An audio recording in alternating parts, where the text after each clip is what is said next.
If you have ever put out a post to promote your life coaching business, and to your surprise, after all of your hard work, all you heard was crickets, which left you asking yourself, what am I doing wrong?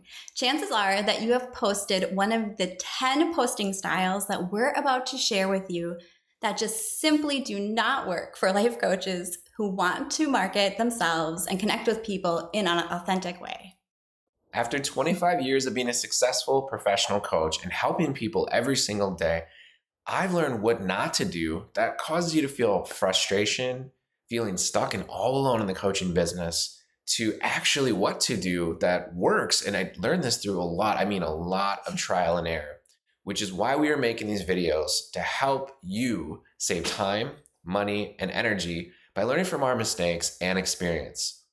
I believe it's our calling to help the helpers just like you, because our time is very important. We just want to get right into it. And you can check out in the description below. You can download your own copy of this incredibly valuable information.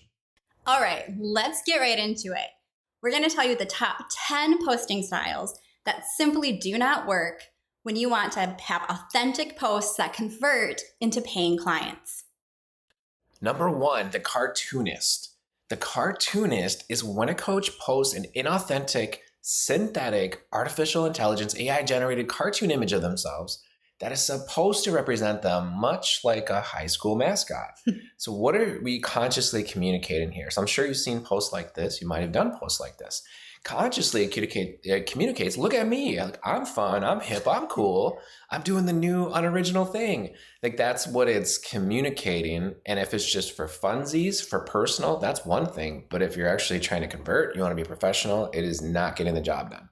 Unconsciously it communicates, I'm not a serious professional. I have a distortion of reality view of myself. Mm-hmm. And I have no idea how to authentically post, showcase, or share my true self. Does this ring home? Does this ring true? So here's some of the key points, right? I want you to ask yourself these questions. Would you hire a doctor, an accountant, a lawyer, or a dentist who represented themselves as a cartoon? If so, why not? If you had a big legal case, would you be paying high bucks to somebody who is a cartoon or a dentist? Like, hey, maybe they, have too much of the laughing gas themselves. So this is something that doesn't consciously or unconsciously communicate professionalism. Mm-hmm. So we really want to stay away from these. If you want to do it for funsies, for personal, great. But if you're thinking it's going to convert, it just simply will not. Number 2, the quoter. The quoter is when a coach posts the words, usually there's several fonts that are hard to read, of other people's words that the coach either felt inspired by or wants you to feel inspired by. So what does that consciously communicate?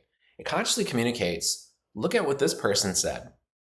I'm a fan of this person's words, and I admire this person. Again, everything is directed outwardly. It does not show, well, let's get right into the unconscious communication, that it kind of communicates, I have nothing to say of value for myself. I have not done enough work in my field to share valuable insights, golden nuggets, or lessons that I learned that provided results for my clients. And I'm not really secure in my knowledge, wisdom, or experience. It doesn't communicate confidence. It doesn't communicate leadership or ownership in your field. Again, if you do quotes, I would use them sparingly, but if it's like the majority, over 50%, how is that going to build your business? The key points are, it redirect the focus to somewhere else. You're not the hero in your own story. You're more of there's non-player characters, but you're more of a, what is it called? Where you like have a fan? Well, then there's the part, not a leading role, but you're a supporting actress or actor in your own movie of your life, and it showcases somebody else. It's a fan, like you said, Amanda, in the audience instead of the hero of your own story. So this is what is going on. So this is why quotes don't convert if you're using them on a high percentage of the time. Yeah. Number 3 is the comedian. So an amateur. This is an example here of a really funny post. Like, you can't just erase people from your life and then it shows me with Mr. Clean wiping away somebody from their life. That's funny. It might have to do with relationships, but ultimately for a serious coach, this is not going to work in attracting clients. What this is the comedian. It's when a coach posts GIFs, Either way. memes or jokes, generally over and over again, which is kind of being a distractor and not taking what you do as a coach seriously. Consciously, this communicates, I think this is funny, I'm good for a laugh, and also life is a joke. And unconsciously, this communicates a lack of confidence in yourself as a professional. It also unconsciously communicates I cannot seriously deliver on what I would like to deliver, and my coaching business is a joke and not a high priority. Again, once in a while, this may be funny and fun, as long as you post a description and a narrative that really brings it back and grounds it to something serious and something where you provide value. But if this is just something you're popping out there randomly without giving value to it, it just becomes a joke. Some key points. Deflecting what they do, what you do, and what you really have to offer. Here's something funny to distract you from your life that you don't love. And thirdly, who is this helpful for? How is this helpful? And how does this relate to coaching and your coaching core needs? Number 4, I call this the forever affiliate. So here are a couple of different posts that I've seen that I know for sure do not convert to paying clients that are authentic and heart-centered, that are booking your life coaching practice. So as you're just starting out, it might be easy to get caught up in promoting somebody else because you're not quite sure and don't have your footing in your own business yet. But this is a really slippery slope. So for an example, this is a post, appointment setters equaling $200K a month after training with so-and-so and so-and-so. So they're filling in the blanks of other people to go look at versus looking at you as an authority, as somebody who can provide value and help somebody else as a life coach. So these are like big numbers, big, income generating things. And it's the definition for me of a shiny object that's easy to get caught up of. And when you do that, you're not really you're not focusing on yourself at all. The second post I have here is really anything that has to do with high ticket, anything affiliate marketing, coaching. All of this is outside of one-on-one, purpose-driven, authentic life coaching. And it's promoting something else and somebody else. And I just highly recommend staying away from that if you truly want to attract your unique clients. So what this is forever affiliate is when a coach puts aside their definite purpose in life, which is to help others, in order to plug into a get-rich-quick scheme that involves promoting somebody else's product. The affiliate holder's goal is to use like a Hormozy style quantity over quality strategy and onboard as many affiliates as possible, getting them hyped up to teach how to sell high ticket items for a low ticket price. It's a really interesting, I know you've probably heard of pyramid schemes. This is more of just a cyclical, similar thing, different shape, same end product, and it won't produce results for you. When you post this, it consciously communicates what I have to offer is not my main focus. I'm more clear about what somebody else has to offer over what I am offering. And I do not have an absolute clarity on my own path to success. Unconsciously, this communicates I'm not making enough from my life coaching practice and hoping to get commissions through something else. I'm throwing spaghetti at the wall, hoping something will stick. And I may not feel comfortable sharing what I do, but I am comfortable putting others on a pedestal. Key points for this to know are that there's a lack of clarity and strategy to focus and support on your own business. And that's okay. You can get out of it, but but it's good to be aware of this if this is something you've fallen into. You are not yet at the tipping point where you are ready to go deeper and dissolve the internal blocks that are stopping you from dedicating, investing time into yourself and your business. You must be willing to have conversations that connect with people about you. And what you are doing is not working, so do something different. Do not default to this distraction of promoting others. Post style number 5 is the repeater. And you're going to see this quite a bit if you actually look in different posts in different groups. Like, hey, there's 3 different ones here. Like, hey, all, exclamation point. I just wanted to introduce myself and share a photo I took so that you can recognize me. Let me go on to the second one. Hey, all, exclamation point. I just wanted to introduce word for word myself in a photo I took. Hey, all, here's the third one. Exclamation point. I just want to introduce myself and share a photo that I took. And then it goes off into something else. This is kind of like a cookie cutter, following somebody else's system, which is inauthentic. I want to really help you understand what authenticity and inauthenticity is. Authenticity, it comes from your inside, your inner truth, your experience. It's authentic. Nobody can actually replicate you. Inauthentic is something that's not from your experience. Maybe it's a belief. Maybe you're tapping into somebody else's system. But it becomes off as a repeater, and this just doesn't produce the results you're looking for. So the repeater is when a coach posts an inauthentic, plug-and-play, pre-written script or kind of structure that is widely used by thousands or tens of thousands of beginner coaches. We see it all the time, every day. And these coaches, unfortunately, become part of the 95% that don't make it, that quit within the first 18 months of becoming certified. So it consciously communicates, here I am, I took a picture. That's what it consciously communicates. It unconsciously communicates, I was told to do this. I really don't know what I'm doing, and I'm trying to do what everyone else is doing.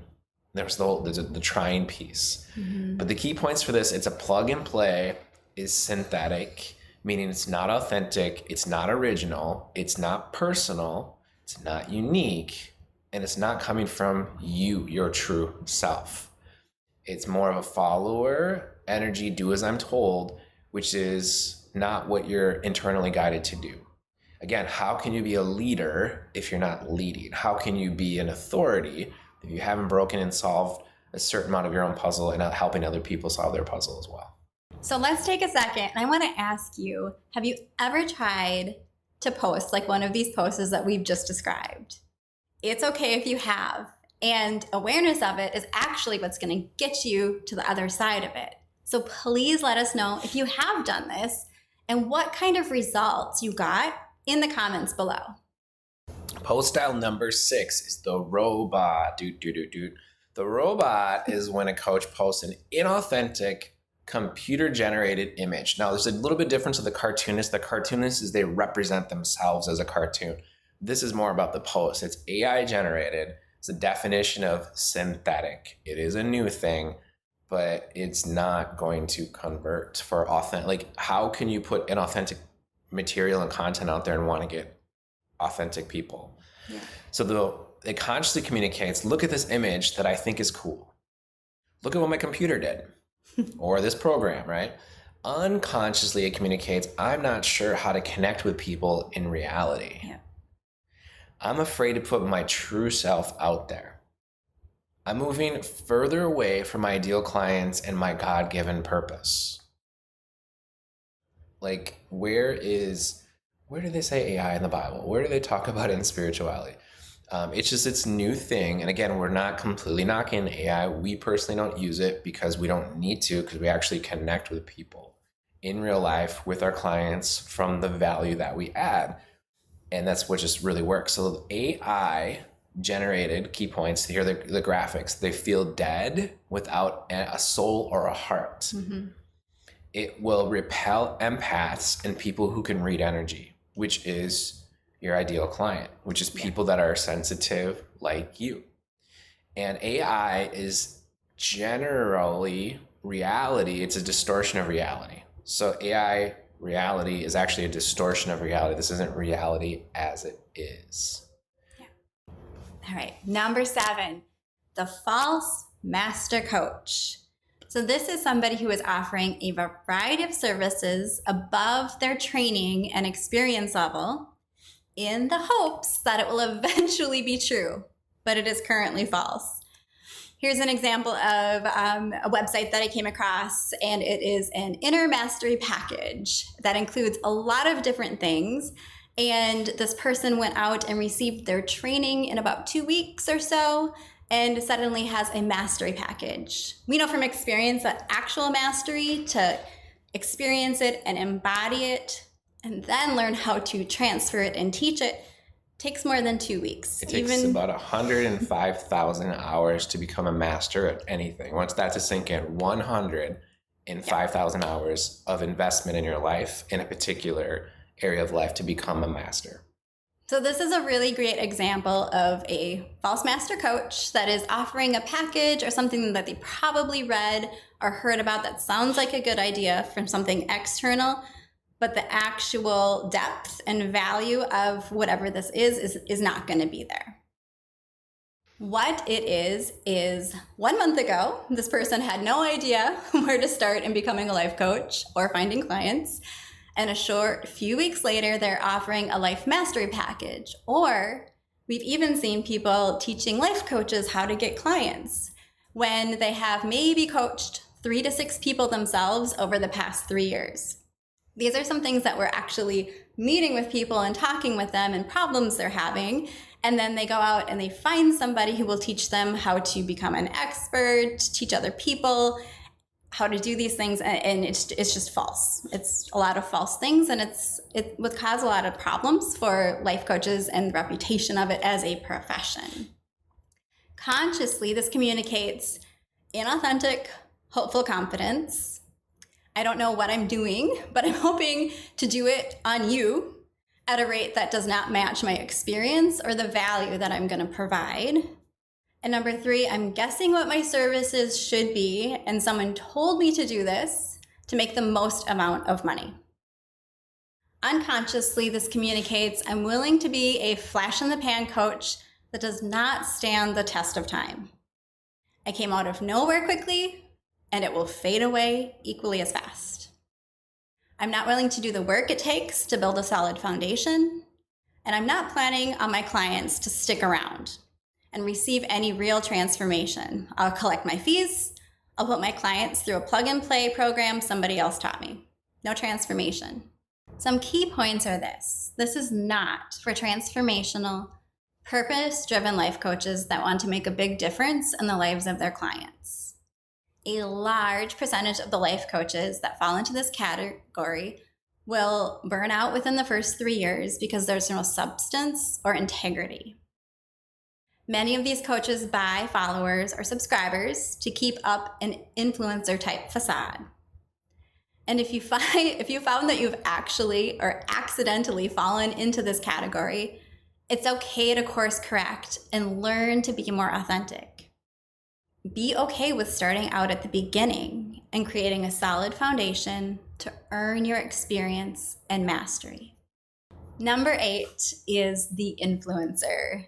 This is offering a lifestyle of life coaching that has not been attained by the coach and appeals to ego and earthly desires versus authenticity and gracefulness. What this is everything looks great superficially, as these coaches share the luxuries of their life and how everything is so great, but there's no substance behind what they offer clients. They cause more confusion than good for their clients and more harm than good for the coaching industry as a whole, because they lack the skills necessary to provide transformational work and a tangible value to the clients that they ultimately are hoping for. The energy given off is of false confidence, which appeals to those who want quantity over quality. And eventually, they'll learn the hard way that there are no shortcuts to real success.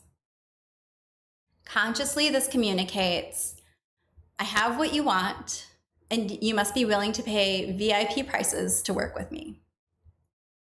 If you work with me, you can have a VIP experience. I'm doing what I think you want to see, with the private jets behind me, or me sitting in fancy cars, but I have no idea what success really looks like or what it takes to get there. Unconsciously, this communicates, I hope this works. I probably rented this personal plane, car, or home for a photo shoot. And I hope to hook a few people who do not know what real wealth is or how it feels energetically so that they buy my VIP packages and I can just keep kicking the can down the road. Some key points are this. This is not, again, for transformational, purpose-driven life coaches that want to make a big difference in the lives of their clients. Ego is in charge with an influencer coach, as there is no substance to what they are doing. And lastly, it's all hype, false confidence, and a lack of willingness to do what it actually takes to become a successful coach. Shortcuts will only lead to dead ends. Posting style number 9 is we call the self-centered coach. So we really have to be, I'm going to a little bit be touchy with the subject, meaning like this is information and our intention is to really help people. But when people first starting out coaching, it's really all about themselves. So let me read this. I specialize in life purpose, goal setting, and happiness coaching for one-on-one, and reach out for more. I am a certified master life coach. My way is through meditation, one-on-one, I'm just going to kind of go forward, but please check out my website. So if we were to look at how much me as you language there are, it's like 75% to 25%. This is very common at the beginning. So the self-centered coach is when a coach posts all or mostly about themselves instead of posting about their clients' goals, needs, or outcomes. It consciously communicates, I can help you. I have this training I did. Me. Again, if you took it to a dating situation and somebody mostly talked about themselves and you, how's that going to make you feel? Well, why would business be different, right? Relationships are relationships. People want to focus on them, especially clients. They want about their needs and they want that transformation. It unconsciously communicates, I am a very new coach. I don't really know what I'm doing. I haven't worked with enough people to know who my ideal or what my ideal clients' needs are. And it's all about me and what I can do for you. So the key points is, this is what we've really learned from 0 to 2 years of coaching them. We're just going to say after certification and starting with your first paid coach, or your first paid client, I should say. So the new me coaches post mostly about themselves, their training, and what they believe they can do for potential clients. So the key word is me. Coaches who have made it professionally, usually is part-time, they're 3 to 10 years. It's more of we coaching. We moved into a we category. As coaches with some experience will likely post about what they and their clients can do together. So the theme is we. Mm-hmm. Coaches who have 11-year plus, we'll call them veteran coaches, and they should reach full-time, of course, by this time. It's more you. Coaches who know exactly who their ideal clients are, what their core needs are, their desires, how to help them, and what are their wants, and how to communicate that in their messaging so it's about you. So newbie is me, intermediate, we, and more seasoned, you. And it's okay when you're starting out and introducing yourself to say me in a connected way. But if your posts are always me, that's where you won't call in the people that you really want to work with because it's so focused on yourself. So it is okay at first to share a bit about yourself because you are educating people about what you have to offer. But it's really important to very quickly adjust and really start to talk to your people and let them know that you are in past where they're at and able to help them in a way that works for them. So no more than 10 posts about you and your certification, because if you just stay there, you'll never get to that next level of your business. Correct. And post style number 10, the invisible coach. No, we didn't miss a picture. It's actually a picture that I took. It's actually a screenshot of nothing, because this is what the invisible coach does. The invisible coach is when the coach fails to post anything ever. So the consciously communicates, I'm not even here. Unconsciously communicates, I'm not actually a real coach, because how can you be a coach if you don't communicate it, right? I've never met a silent coach before. Maybe there's silent coach. I'm not talking about sign language. I'm not talking about transference, meditate. I'm talking about I've never met a silent coach. We need communication. The second one is, I'm not serious enough about being a coach, or I have some insecurity, fear, perfectionism, or imposter syndrome that I have not yet confronted, dealt with, or overcome that is, I'm allowing to hold me back. Yeah. So here are the key points. You need to work on your mindset. If this is you, you need to team up with somebody who can help you and who has overcome these mental mindset issues. Yeah. And you need to work for yourself and on yourself more than your clients work on themselves. We need to be ahead of our coaches in transformation than our clients. As coaches, we need that. It's mandatory for any success and professionalism. And you need to stay ahead of your clients in the personal growth department. So that is what's going on, and posting is better than no posting. Authentic posting is better than inauthentic posting, and dialed in posting is better than all of that. We hope that you found this video very helpful in understanding clearly the energy that you are putting out with every post, and that it matters. Why your posts are not landing and getting you the results that you are wanting, and what to do if you want them to land better. The first step in posting intelligently is knowing what not to do. Even if you see everybody else doing it, Jeremiah and I work with first-generation entrepreneurs every day who are struggling to build their coaching business. And the one of their dreams, really, which allows them to spend more time with their family and financial freedom to live the life that they want, doing the work that they were born to do. They struggle because they are trying to do it all on their own without following a proven path and without the support and guidance of successful mentors. If you're watching this video and you've made it this far and it really spoke to you, and you are at the breaking point where you need to find a way to break through now, schedule a time to meet with myself or Jeremiah, and we will interview you to see if our program is a great fit for you. It's called the Confident Coach Blueprint, and we are walking life coaches through step by step to get to that other side for freedom, booking clients in your one-on-one life coaching business. If you found this video valuable and you want to learn more of what to do when posting content and attracting consistent clients, be sure to subscribe and hit the notification bell so you can be the first to know when we publish these value-packed videos that we share of how we created our own authentic, heart-centered, sustainable, successful, organic life coaching business. And you can too. Thank you for watching, and we'll see you in the next video.